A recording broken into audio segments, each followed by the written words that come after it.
Seorang bocah SD kelas 1 di Tabanan meninggal dunia akibat positif demam berdarah. Sementara pihak keluarga menyayangkan penanganan petugas Rumah Sakit Umum Tabanan yang dinilai kurang cermat memberikan penanganan. Anak Agung Ngurah Jaya Narendra, bocah kelas 1 SD Immaculata Tabanan ini harus menjadi korban akibat demam berdarah. Korban sempat menderita panas sejak Selasa lalu. Setelah dilakukan pemeriksaan darah, trombosit korban 195 dan dinyatakan normal.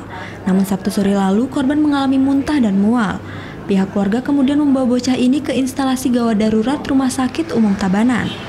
Saat itu korban hanya diberikan obat mual dan diperkenankan pulang tanpa dilakukan pemeriksaan darah oleh petugas. Sepulang dari rumah sakit, korban kembali muntah darah dan Sabtu malam korban kembali dirujuk ke IGD hingga harus mendapatkan perawatan di ICU Rumah Sakit Umum Tabanan. Namun kondisi korban terus melemah, hingga pada pukul 12 malam, nyawa bocah ini tidak bisa diselamatkan. Pihak keluarga korban sendiri sangat menyayangkan penanganan dari petugas rumah sakit yang dinilai lambat dan kurang cermat dalam menangani pasiennya. Waktu jam 4, dia mengasih yang pulang, dikasih pulang. Yang mau pulang itu dah salahnya, kenapa tidak mau dicek darah sebenarnya. Kalau dokter menyarankan cek darah, pasti yang turuti.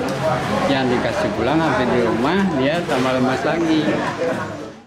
Sementara Direktur Rumah Sakit Umum Tabanan, Nyoman Susila, membantah jika penanganan yang diberikan petugas rumah sakit tidak sesuai prosedur.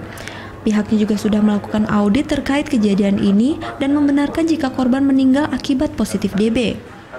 Panasnya itu masih hari ketiga, sehingga diminta dia cek cukup data yang itu dipakai, karena kalau panasnya hari ketiga masih dimungkinkan itu dipakai.